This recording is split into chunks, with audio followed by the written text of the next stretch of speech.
Useless. Useless.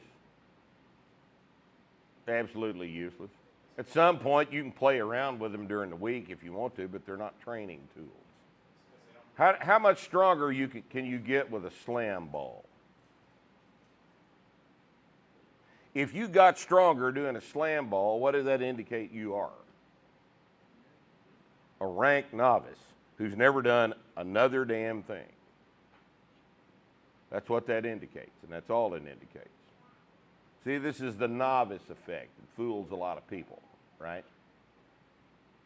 All right, if you've never gone through the process of doing the major barbell exercises and adding 5 pounds of workout to them,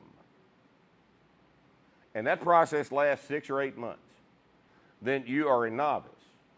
Doesn't matter how old you are, doesn't matter what else you've been doing. If you have never systematically loaded the body with the squat, the press, the bench press, the deadlift, the big compound movements, load it a little bit heavier every time until that process slows down or stops, then you are capable of doing that, okay? But the fact of the matter is, if you've never gone through that process and you're completely unadapted to that level of stress, then anything that constitutes a stress is going to make you adapt a little bit. You see why that would be? Just something's better than nothing, and heretofore you've done absolutely nothing, right? You see what I mean? So why does P90X work? Because if you go from nothing to P90X, you're going to make some progress, aren't you? You may have done it yourself. But it's random, right? Doesn't involve bars, plates, 5 pounds of workout, right? So is it optimum? No, it's not optimum, but it did produce some kind of an adaptation. In other words, for a completely untrained person, riding a bicycle will make their bench press go up at first, but not very long.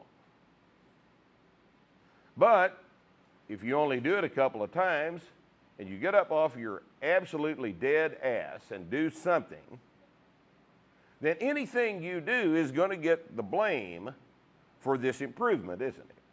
But is it optimum? You have a tool in this gym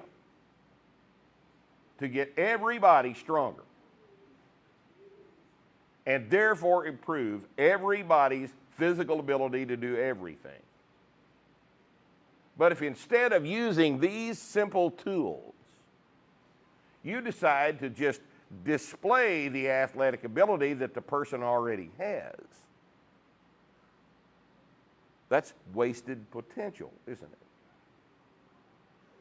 And you don't have time for wasted potential, do you?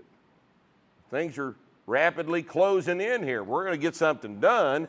We got to get your ass under the bar and optimize the use of our time. In lieu of doing that, should we have her do box jumps, wall ball shots, slam balls, kettlebells, all of this colorful new bullshit that we've dreamed up in lieu of actually productive strength training? What would make more sense? See, you guys got to think about this stuff because it directly affects the way you spend your money and your time. And the older you get and the more progress you have to make, the more important it becomes. I don't care about taking the 18-year-old kid at 185 and 5'11" to a 455 squat nearly as much as I care about having her squat 200. Not nearly that much. Because who benefited the most? He already had the scholarship.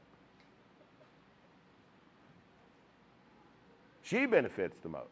She's who we're worried about.